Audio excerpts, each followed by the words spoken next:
Hi, and welcome to the Shrewsbury Biscuit podcast. I'm your host, Alex Whiteley. I've given up that, Shane. It's going to be what it is. It is what it is, okay? I can't be doing different intros to everything. It's unnatural to me, man. It's like writing with your left hand, trying to do a different intro. I can see that, to be fair. Yeah. This is our second show of the Open Studios this week. We had a few schedule changes, but that's fine. That's fine. That's how life is, you know. We did set up these shows. We're in less than 2 weeks to sort of plan, and a lot of that planning. Improvise, adapt, and overcome, Alex. Exactly. And we've already come up with maybe a fun idea of doing a live show in a bit. I don't know. Maybe. We'll see. Just to see how the wind blows, you know. But joining us on the show is the first person to ever come on the Shrewsbury Biscuit.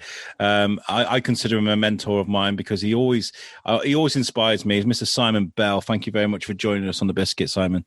Thank you very much for having me. I love speaking to you, Simon. You're like you popped our podcast cherry as the Biscuit podcast. You're the one that started all this off, so it's all your fault, really. My pleasure. Now, Simon is an author, and you've written a number of books.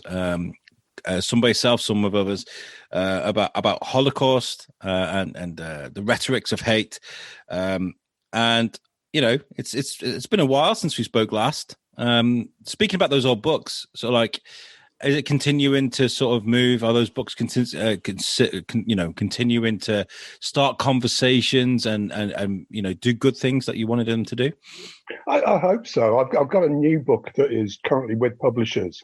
And that one I anticipate will lead to more conversations in wider circles just because of the subject matter that it covers. It's Holocaust related, as are all my books, but this one particularly looks at collaboration and collusion. So the way that societies that were occupied by the Nazis actually helped facilitate the crimes of the Holocaust, but also some societies that weren't occupied who enabled in some way. So countries like the United States and Great Britain, how the United States allowed senior Nazis to escape, actually recruited some for the Apollo mission program.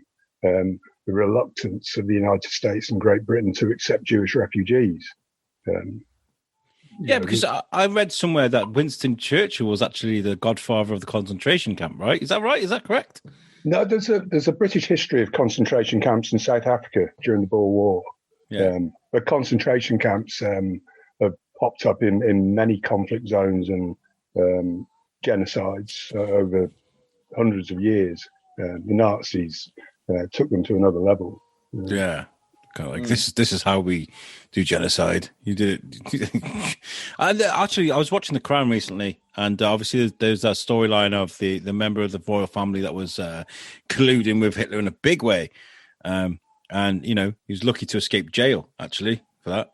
So yeah, it's interesting to discuss, you know, what kind of happens after the war as well, because like obviously the NASA program was very much run by ex-Nazi scientists. So like America may have landed on the moon, hey, but you got the war to thank for that, because obviously when wars happen, technology advances, and it's because of those scientists that were on the other side were working so hard. So, yeah, you know. So obviously we're during lockdown. Did I speak to you at the beginning of lockdown on USUC? Was that the beginning? I'm pretty sure it was. Yeah. Kind of in the middle of summer, wasn't it? You know, and we were talking about sort of the new book, and you were kind of like, yeah, it's written. I'm waiting for someone to pick it up, and someone's picked it up now. Yeah. Nice. So it's with Pen and Sword History Publishers. So they specialise in history books. It won't be released until about October next year. There are processes that big publishers go through that the previous publishers didn't to such a degree. But October next year, it should be out on the shelves. And I'll be back on the podcast plugging it. Yes, you will. Welcome anytime. So how much... Go on, Shane. Sorry. Go on. That's right. Okay. No, please do, Shane. Now, this is the best thing about this. Is like I had Simon all to myself last time. Now I've got Biscuiteers alongside me. So please, any questions you got for Simon, please do. Simon, obviously, this isn't the first book, but I guess that the process to get it to the point of publishing, it's quite long-winded, because I mean the facts and the fact finding and the research and stuff that goes into it's not just writing a fantasy book, is it? It's just off the top of your head. You're having to really grind that kind of doing your research and then checking it and then checking that checker, and I'm assuming that takes quite a while. There's a lot of cross-referencing. There's a technique that historians use for fact checking. They call it triangulation. So if, for instance, you're looking at Polish crimes against Jews during the Holocaust, you look at Polish court records, you look at witness testimonies, you look at post-war German court records. So look at 3 different sources. Right. With every chapter and every aspect of each chapter, I've tried to use at least 3 credible sources to back up that the research I've initially found is relevant and good research. And looking at the sources themselves, do they have an agenda? It's a because I mean, with every situation, isn't there? There's 3 sides to every story, isn't there? Like, there's always 3 sides to every story. There's each person, and then the actual truth. And I can assume that that trying to, especially when you're writing about that, then obviously you're sticking your sort of head up above the parapet a little bit, and if you get that wrong, then you're screwed. So like you've got to make sure that that's right, and I can imagine that the pressure of that is really real. And there are some who aren't as robust, and I wouldn't class myself as up there with there's some tremendous historians, but if you think of, I refer to him as a writer rather than a historian, David Irving, who had a wonderful reputation for his research into German military history. His reputation is ruined. He's now information from Germany that was never verified. His methodology was dreadful. His reputation being up, dropping completely as it became apparent. He had an agenda. His agenda was pro-Nazi. It was Holocaust denial. It became very much the focus of his work, and still, he still his money to try and undermine this cleverness. Fact that you've sort of had to. It took you ages of trying to nail it down. I wouldn't say there's any particularly awkward ones to nail down. There are difficult ones to read when you're doing the research. The behaviour of human beings towards their fellow human beings is beyond comprehension at times, and it still goes on. There are still genocides. There are still dreadful crimes being perpetrated against victim communities. It's just the simple thought that one person can do such dreadful things to fellow human beings. When you read about the massacre at Babi Yar in Ukraine, thousands of Jews over a couple of days being shot into a ravine. When you read about the murders on the banks of the river in Budapest, where they would tie people together in freezing winter weather, shoot one with the idea that that person would fall into the river and the other one would drown to save bullets. Wow. People could do that to children, to babies, to adults. When you hear firsthand, and I've heard this firsthand from a survivor, descriptions of an SS guard at Auschwitz who was nicknamed William Tell because he would put food on the heads of children and then shoot the child in the head and laugh. He would throw. This is awful for a podcast, but it's the reality of genocide. He, for fun, would throw babies in the air and catch them on his bayonet. And I've heard this firsthand from a survivor who actually witnessed it. And when you hear survivors' own personal experiences of the hardship and fear and the suffering that they went through, the things that they saw every day, that's difficult to compute. But then to try and put that in writing in a way that's palatable but doesn't lessen the reality of war and genocide and the people's lived experiences. I'm very conscious, as anyone is who's met survivors and who tries to educate, whether it's talking to an audience or writing or doing podcasts or radio interviews or anything else. I'm very conscious that the survivors of the Holocaust are fewer and fewer. Yes. I'm fortunate that I've met many, and I've got close friendships with some, but their numbers are diminishing. They won't be with us for much longer. And there are many who have recorded their testimonies in writing, in virtual accounts, where in decades to come, audience will be able to ask a hologram a question and that question had been pre-programmed in, and the survivor will reply. But we who've heard their accounts, who study history, also have a duty to try and be their voices later on, to make sure the lessons are learned. Go on, sorry. I was going to say all these horrendous things that have happened, and obviously you're archiving these in your books and you're reading about them. And how does that weigh on you, your mental health? And it's all like you have empathy just like everyone else. How does that weigh on you? Is it quite difficult? It's surprisingly not difficult, and there's a difficulty in that it's that sense of duty to try and continue to be a voice, to make sure the lessons are learned, which most survivors who have spoken out in public want the lessons to learn. And all of us have a duty to try and make sure the lessons are learned. The things that they experienced and witnessed and that were perpetrated against them are difficult, but I've got a detachment from them. I wasn't there. I didn't live through it. I didn't lose anyone during the Holocaust. I visited the sites of the Holocaust. I've seen cyanide staining on gas chamber walls. I've seen piles of ash. I've walked through the pastures at the back of Birkenau where you can see specks of bone in the mud, and there are ponds still full of human remains.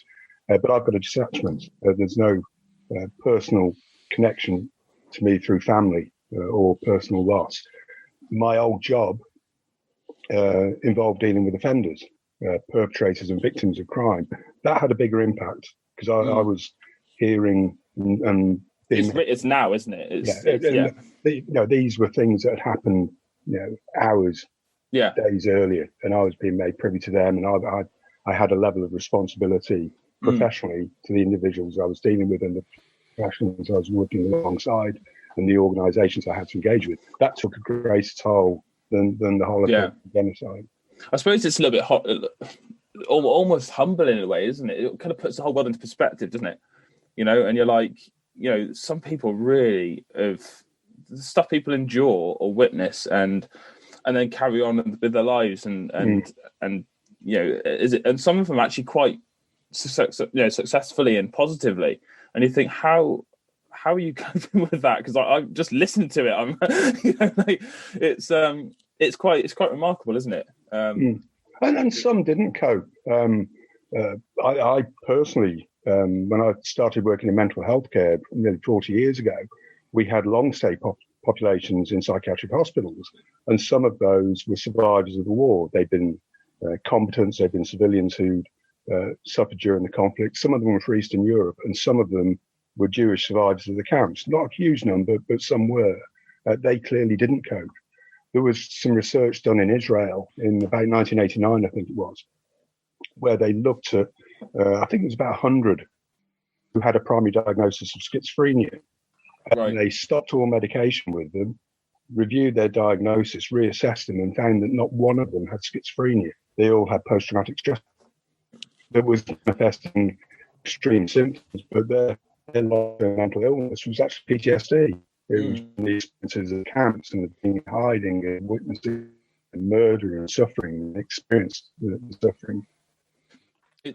PTSD is an absolute curse. Just give the internet a chance to catch up because it's there we go. PTSD is a curse. I always remember this story, and it's very humbling, and I'll always tell it. And it's this guy, this Scottish guy. Hello. Any minute. Sorry, I'm just waiting for it to catch up. My internet, I'm running on 4G, man. It should be like. It's coming back. I'm sorry. I'm really sorry about that. My internet. Well, what can you do? I always tell the story about this gentleman that I come across, and PTSD was the cause of it. I was a security guard. I was young, and this guy was trying to steal half a vodka, right? And I stopped him in the front of the tills, and he was crying, shaking. His eyes were bloodshot red, and he was just shaking with this bottle of vodka. And I very gently took it off him. And like, this is completely against like the supermarket I was working for, their policy, because you're supposed to take him back and call the police, all this sort of stuff. This is why I don't do that job anymore. I very gently took that bottle off him and told him to go home. and get some sleep. And he did. And then a couple of days later, he came back to me, the front of the store, and he said he thanked me for the way I dealt with him and the way I spoke to him. It was the anniversary of the Falklands, and it really, that day, it was like torture for him. He told me, he's like, he just didn't know where he was. All he could see was the faces of his comrades, because like the Falklands was a short but very bloody war. Yeah, he thanked me, and every single day he'd come and talk to me and say hello, and he introduced me to his wife and stuff. That's what PTSD does. And I'm very grateful for that experience, because it's very humbling. It made me sort of give me an insight as to what these people go through. Because like you're saying, like mental health, back in the day, when you first started, Simon, I guess that they didn't understand as much as they do now, I guess. Yeah. No, and when I was in the last part of my career, 22 years working in the criminal justice system, the way we dealt with people involved in mental health services had changed greatly, and it was very much focused during assessment to look at trauma experiences, because we knew that if you didn't ask questions about trauma experiences at assessment, it was unlikely that someone would disclose them later on. And research showed that in a number of mental health problems, and this is still the case, trauma is a factor. You get people with a diagnosis of borderline personality disorder. Some 68% of them have a childhood sexual abuse history. 68% of that patient group, who in the early days of me working in mental health, this was a patient community that was somewhat dismissed. Now we understand better, and we validate them by asking about their personal experiences at assessments and making it normal and okay. I'm not involved in it anymore, but mental health services validate the individual by asking about personal experiences at assessment, making it okay to talk about them. So if, for instance, I saw someone who wasn't known to mental health services, as part of the assessment process, I would ask about abuse and trauma experiences. They might not disclose any to me, but if I refer them to another service, they'll be asked that question again. They may not disclose it to them. That service may refer them to another service. And again, the question's asked. It normalizes talking about personal experiences and saying it's okay to talk about these, and these may be a factor in how you feel the way you feel now and who you are now. It's interesting with PTSD and the Holocaust. There's lots of research has been done into that, and there are different manifestations dependent on someone's personal experience. People who were in the camps tend to have flashbacks. The images of death and suffering and murder.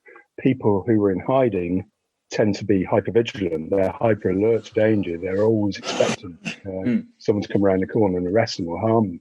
People who had both experiences will have hypervigilance and flashbacks. There was some research done into, a couple of years ago, I got asked to speak at an event at Coventry Cathedral, which is one big building, I'll tell you. And it was for the Ukrainian community, an event to commemorate a thing called the Holodomor, or terror famine of 1932-33, when millions of Ukrainians starved to death. There are second, third, fourth generation Ukrainians who still hoard food, who still have bags packed, ready to flee, because their grandparents or great-grandparents, they'd suffered during the Holodomor, and they were always expecting that same danger to come. So even if they emigrated to the United States or Britain or Australia, they'd still have bags packed and they'd still be hoarding food. And their children and grandchildren, great-grandchildren, were doing the same. So there's that trauma. And you get it with second, third generation Holocaust survivors. Yeah.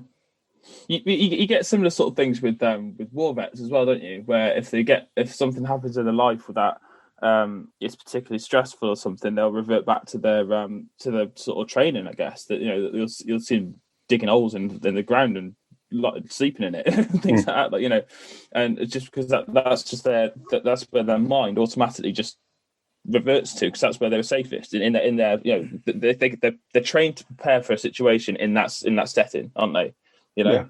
Whereas something in their everyday life that they're not necessarily prepared to deal with, they don't know what they're doing because they've had no training for that. They don't know what's going on. That's because the army is an institution, and concentration camps, they're an institution.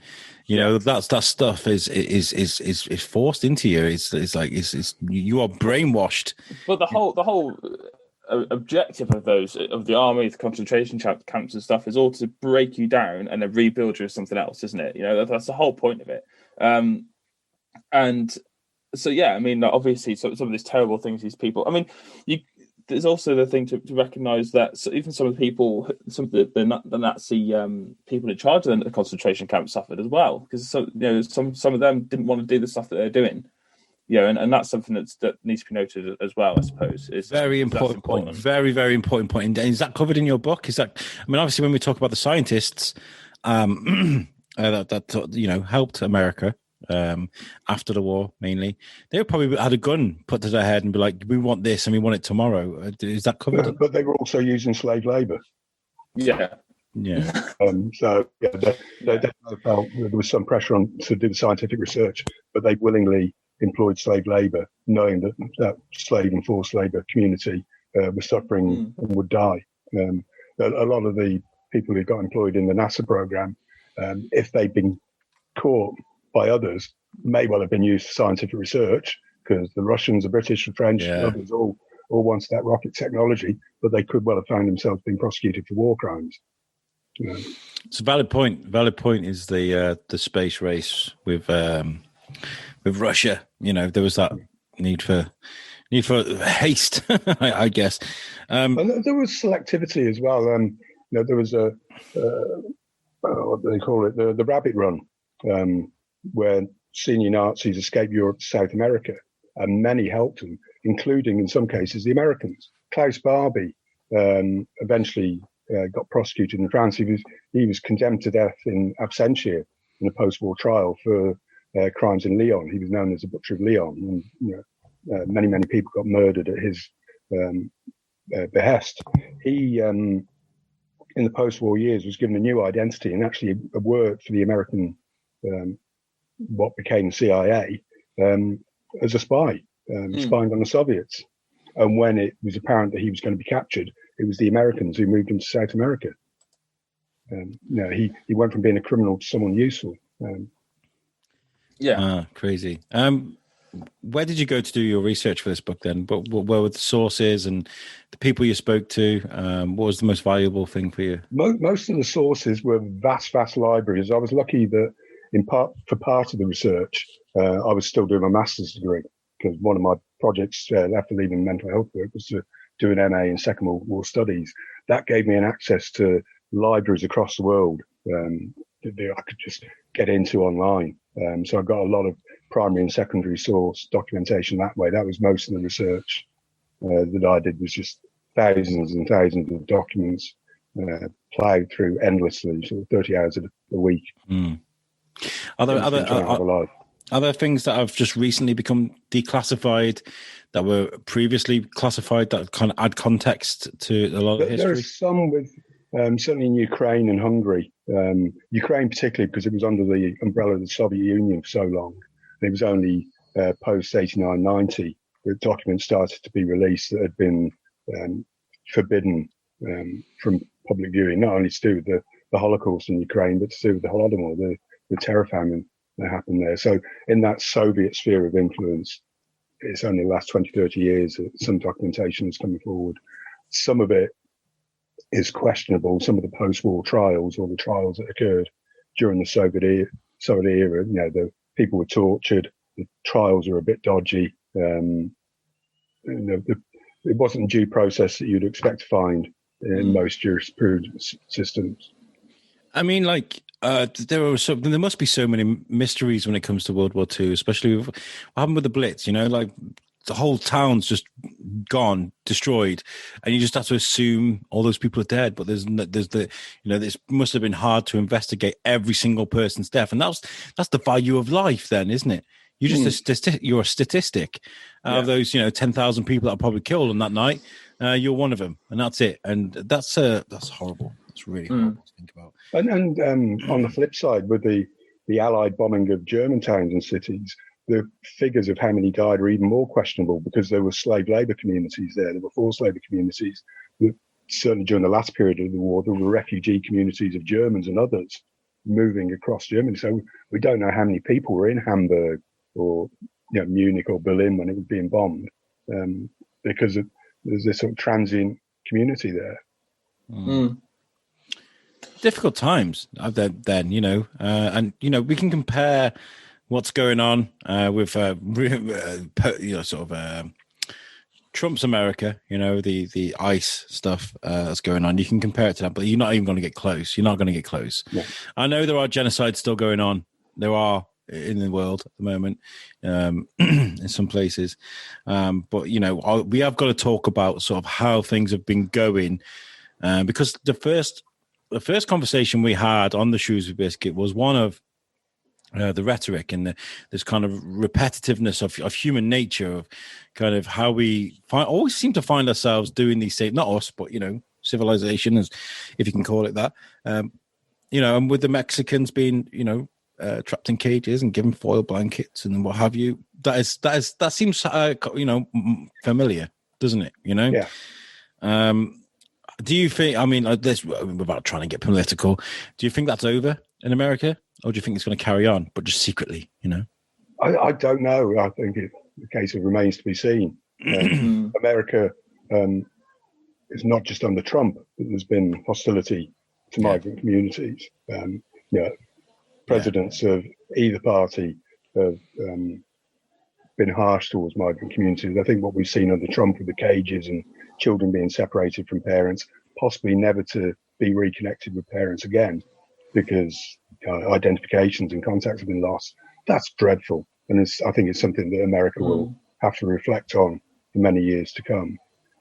One of the things that stands out about that and elsewhere in the world, and we spoke about this on the podcast before, is that dehumanization of people, where people become them, they become the other. They cease to be human. We've seen, you see it in genocide, you see it in the Holocaust. In the Holocaust, when people arrived at camps, they're stripped, they're removed of their clothes, they're shaved, they're tattooed in Auschwitz. They become a number. They cease to be the human being they once were. When you put people in cages, or you just use blanket terms to describe people who are fleeing war zones in the Middle East and elsewhere, as them, as the other, as illegals, the awful phrase that people use, illegals. No human is illegal. They're human beings. It becomes easier to accept harm against those people. I was going to say, do you think it's making these people a number and dehumanizing them is about dehumanizing the victim, or is it about making it easier for them to do the thing? Rwanda, the Tutsis were referred to as cockroaches, repeatedly referred to as cockroaches. If you refer to them as cockroaches, if you have an infestation of cockroaches in your property, you might step on them or get a pest control in to get rid of them. Cockroaches ain't human. It's easy to do that. And by referring to people as cockroaches or rats or vermin or a cancer or a plague or an infestation, it becomes easy to harm them, or it becomes easy to dismiss any harm that they experience, or to turn a blind eye. Because you get psychopaths, don't you, that murder their victims and then they'll either decapitate or take off the face or cover their face and stuff like that, so they can continue doing the stuff that they want to do. And I think that's kids, a lot. Make sure you get to it. But a lot of that is because if they could see the face, they couldn't do what they want to do, or they need to do, or for whatever reason that would be. And I assume, or I would imagine that one of the, like you said, one of the reasons for the dehumanization is for their own benefit, I suppose. We mentioned earlier about military personnel, and there certainly are many military personnel who experience PTSD and have dreadful problems with it. Hopefully, some getting help, and many don't. Their PTSD experiences have changed over time. People who are in face-to-face combat will have a different experience of war trauma compared to someone who is firing artillery from 20 miles away. Of course. People dropping bombs from aircraft or piloting drones will have different trauma experiences from those. And the same again to a sniper, isn't it? That's right up close,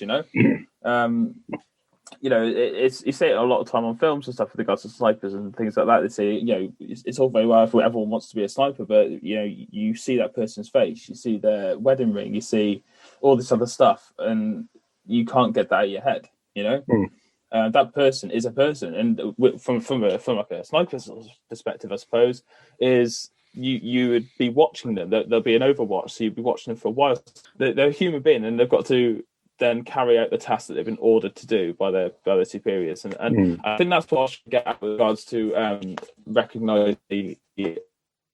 There we go. Once we move into my new place, then we won't have any problems like this because I'll have super fast internet. And yeah. Okay, so everything that you just said, Shane, I'm going to take out of the podcast because all I got was face off. It's psychopaths. Yeah. Awesome. So when it comes to you wanting to write a new book, Simon, where does the inspiration come from? Because obviously you can look at Holocaust, war, or anything that happens during World War II at any sort of context and come from any single sort of angle. So what makes you go, oh, I need to write a book about this? The latest one was purely from doing my MA. My dissertation was on the Holocaust in Poland. And a lot of work went into that. And as I was working on that, I did the Ukrainian events. So I had to do some research on the Holodomor.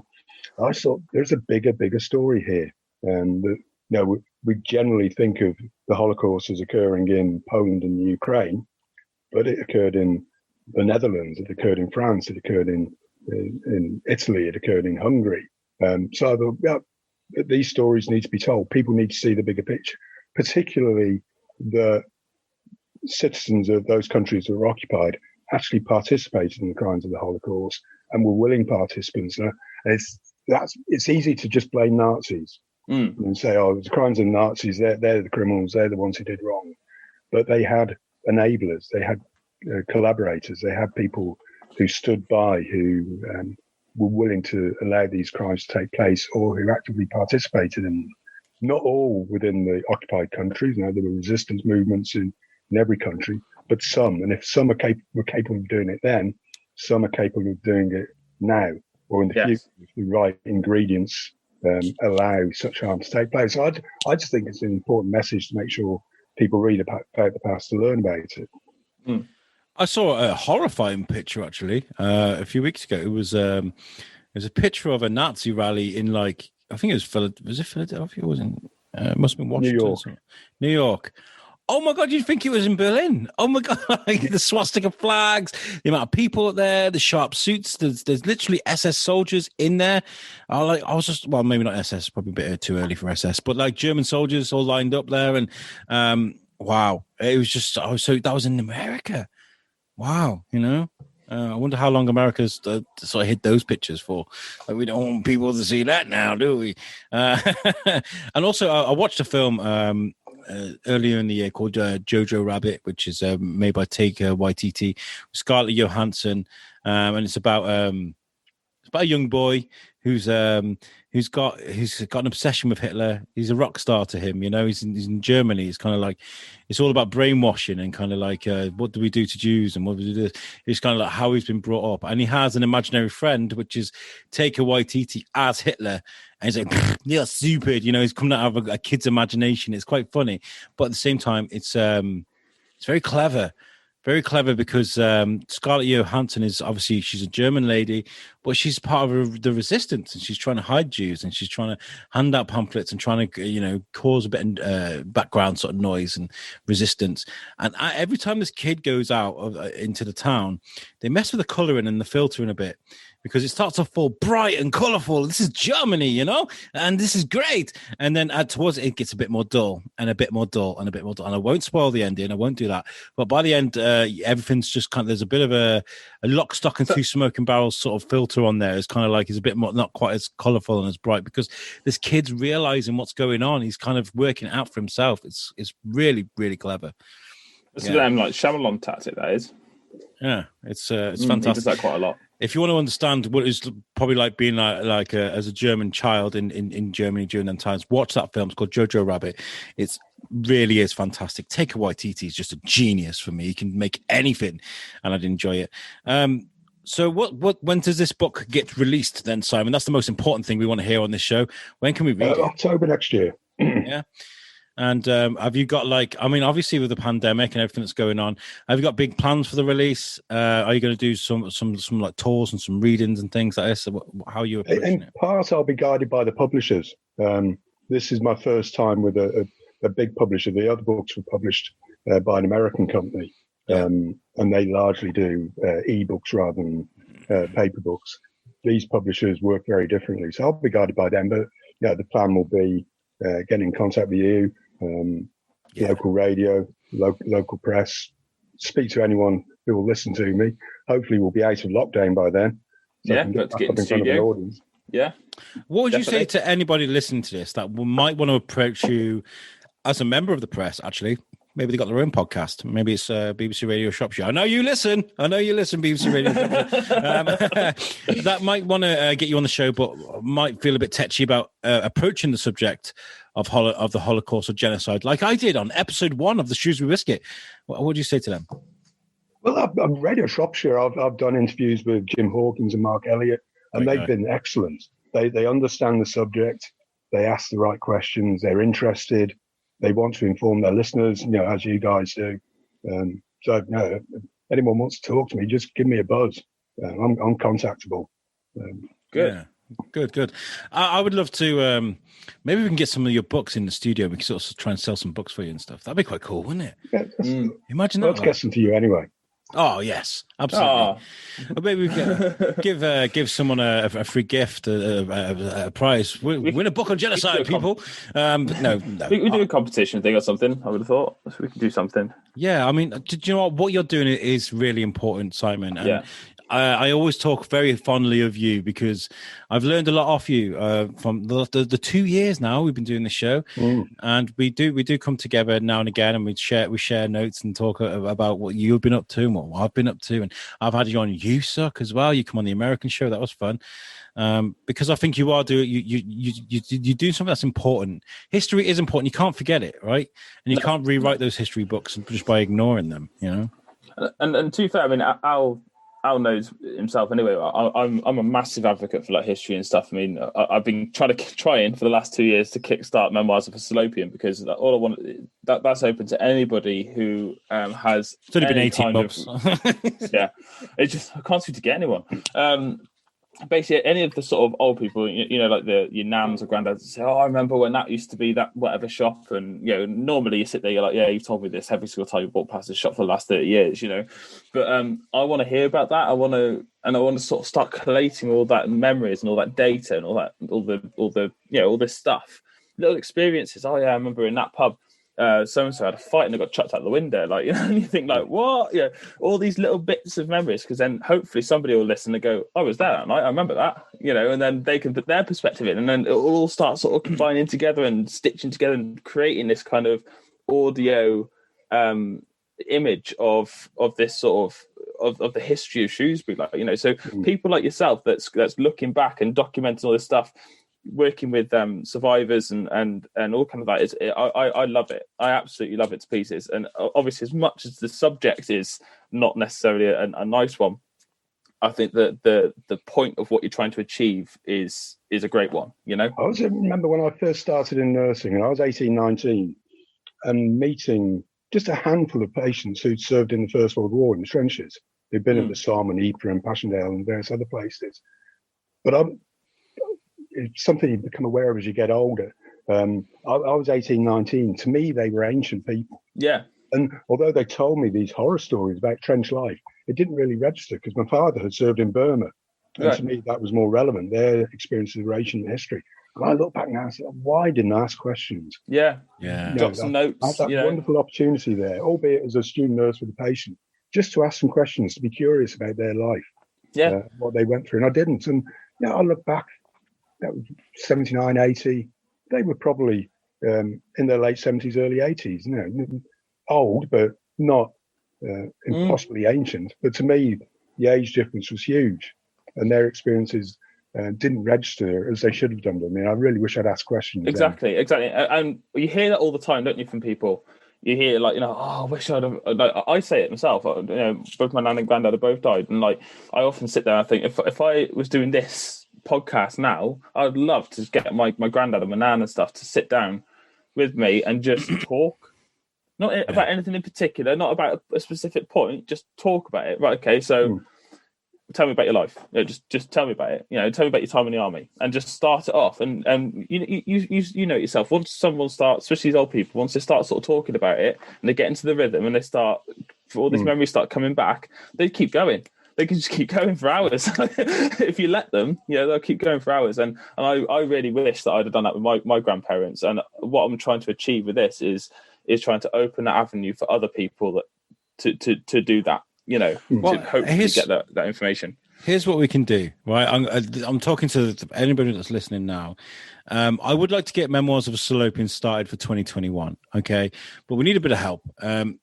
If anybody would like to become almost like a journalist, there you go. You'll be a journalist for the Shrewsbury Biscuit. I'll give you a little microphone. We've got a Tascam microphone. You can... maybe that's not going to work with the pandemic, but you can go out and find us people and work with Shane and find people for us to speak to. And when things do calm down, we can give you a microphone and you can go and do some interviews for us.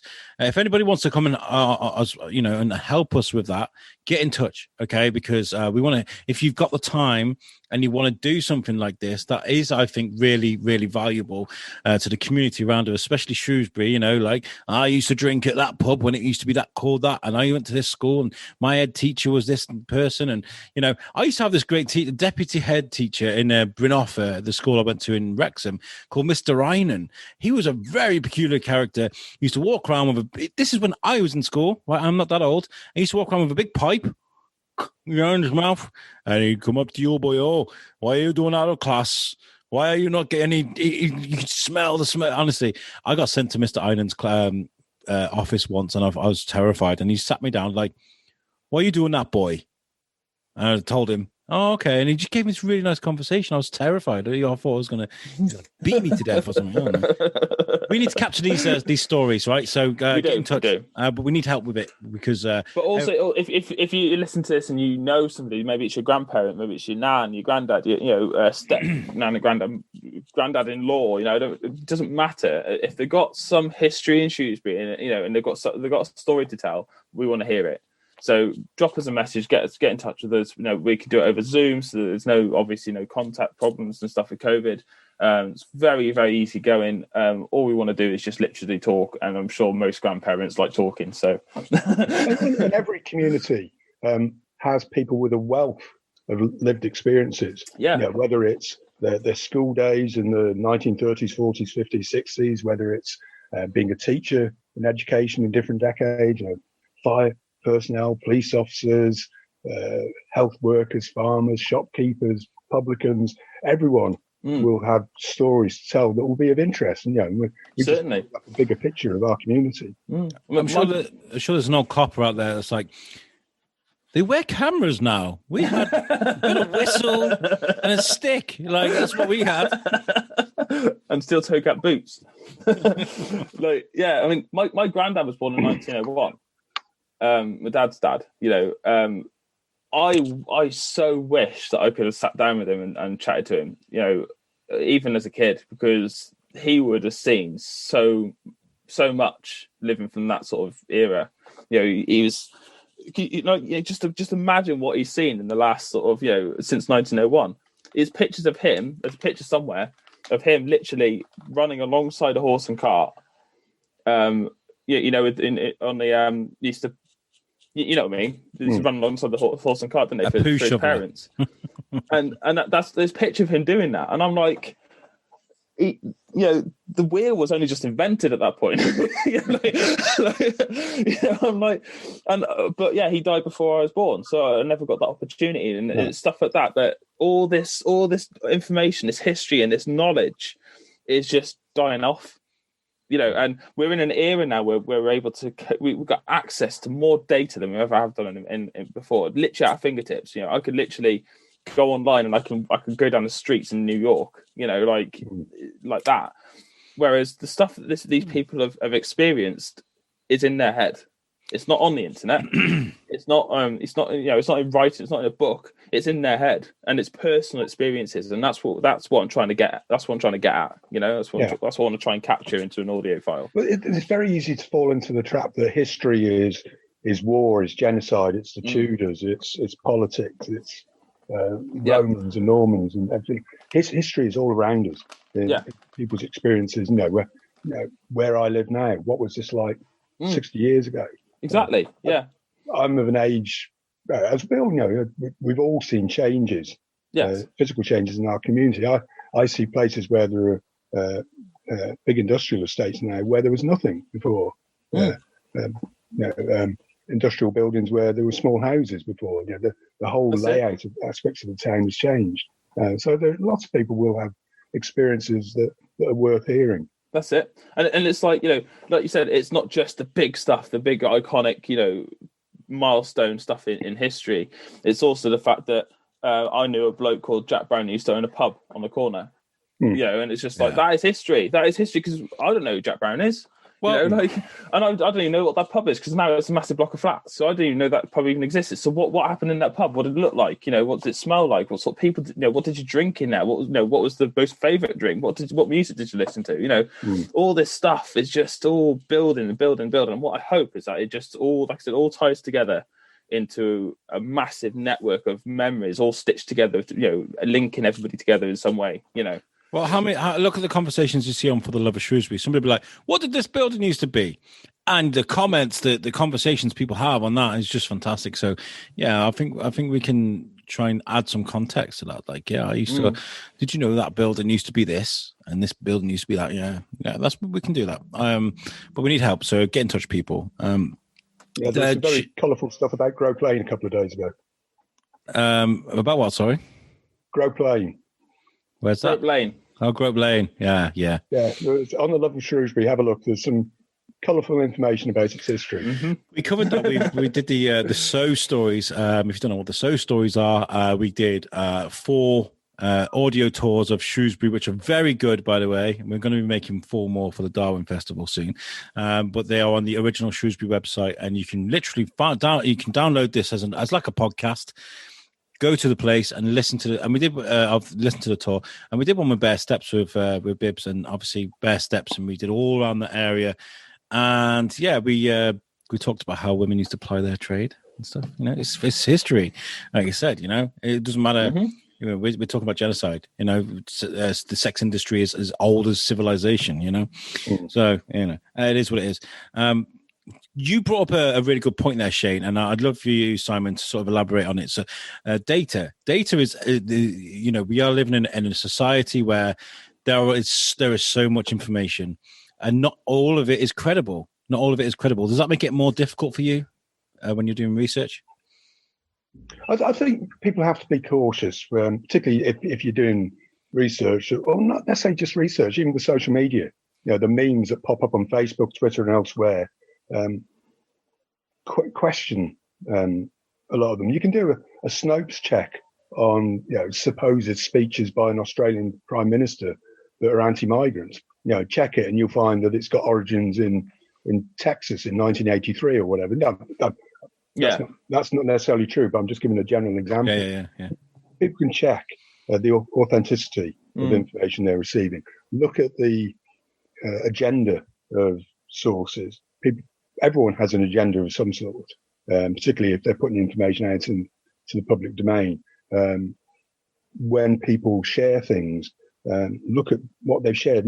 I get things pop up on Facebook that are rapidly racist, and other people have shared them. I didn't think I got any friends on Facebook who were racist, but they'll share things.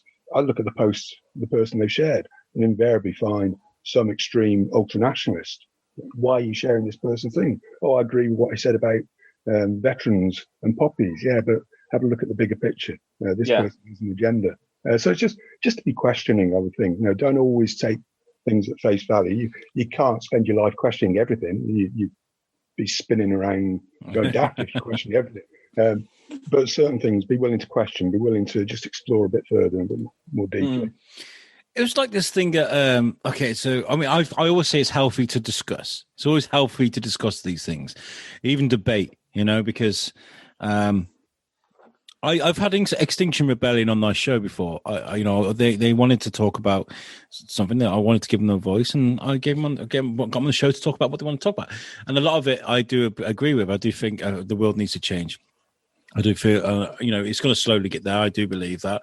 But when it comes to desecrating cenotaphs in London, like the way they did, that could have been just a single person. I don't know if it was anything to do with Extinction Rebellion, but I think it was claimed as something by Britain. You got to remember that a lot of people that fought in World War I and II were conscripts. They had no choice. They went and they died without any choice. So you cannot condemn the people, everybody that was involved in that. You can't. And there's a lot of innocent people that were killed as well. So you can't desecrate things like that. It's just not done. I don't know why I brought that up. I think I just need to get that off my chest. People who commit acts of vandalism at protests have got to think about, what that does to their message, what it says about them. I've been on many marches and protests, and every one of them's been peaceful. If they weren't peaceful, I'd walk away. I've been to protests where some elements there have had an agenda that has nothing to do with the protest. So if it's a protest about the environment or a demonstration about the environment, there'll be some from the political extremes trying to put forward their agenda. Why are you here? And I've walked away because I don't want to be part of that. So when people commit acts of vandalism, does that help their message or does it damage that message? If they get perceived by others purely as vandals, then they're not getting the message across. If Extinction Rebellion wants to do something to help the planet and reduce climate change and everything else, they really need to. That needs to be the focus. Yeah, I suppose there's the right way to deal with stuff, isn't there? Yeah, I agree, and we're seeing a lot of it now in Telford, aren't we? With the anti-vax graffiti, you're not seeing healthy conversations being had. Like, yeah, I understand why you're cautious. I am too, but it's for the good of the community. Blah blah blah. What you're seeing is little twerps. Like, how dare they do that? Like, you're not seeing. It's not getting the point across. Yeah, it's. So it's a valid point. So absolutely. Information is difficult. It is difficult, isn't it? But I mean, you can kind of understand some. I'll say it really badly. Actually, I'll take it back. You can make a connection as to why somebody behaves in a certain way, especially if somebody's been oppressed over a long period of time, and they got to that point. So you're sitting there and you're like, well, what did you expect? Yeah, what did you expect? I've always argued that it's useful to try and understand people, even if you don't agree with them. It's useful to try and understand where they come from, why they feel the way they feel. You don't necessarily have to agree with them, and it doesn't necessarily excuse them, whatever the issue at hand. But if you understand, you might be able to reason with people, or you might be able to affect change with people.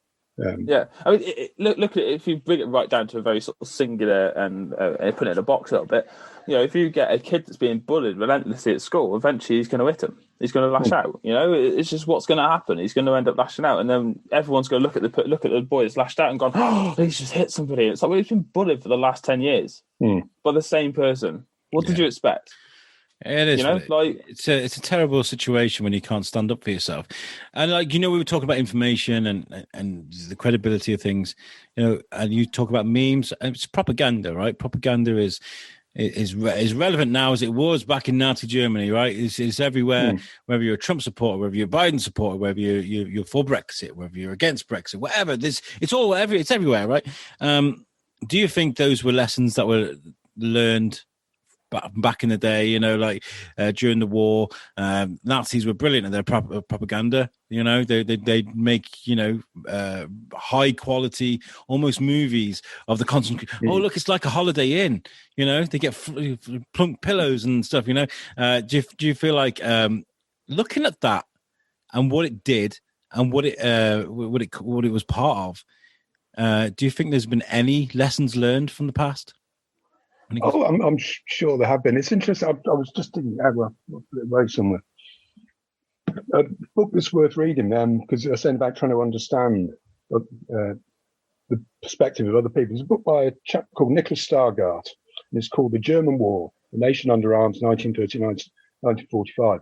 It's well worth reading. It's a book that is made up of diary entries, letters, correspondence, interviews with German civilians and military personnel. And their perception of what was going on is very different to ours. A lot of them can't understand why they're being bombed. Why are the British and Americans doing this to us? What have we done to them? We tried to be friendly. Why is this happening? Why is that happening? They're talking about, starvation and rations and the winter clothes collection. They're talking about life on the front from their perspective. There are even those who committed harm against Jews who rationalise it. They try to rationalise it. They can't rationalise it. It's worth reading just to try and understand their perspective, because their lived experiences were very different to ours. Memoirs of a German. There you go. It's history. It's everywhere, Let's tell people sort of where they can find your material and get access to the books that are out now and how they can follow you, Simon. Well, I have a Facebook author page, so just Simon Bell Author. The books are available on Amazon, either paperback or Kindle. The book that is currently with publishers will be in all formats as from October next year. Yeah, I'm going to go onto the Amazon page now to find your books. There's another author called Simon Bell, and it always throws me off. If you do Simon Bell Auschwitz, that will narrow it down a bit. Okay, Simon Bell.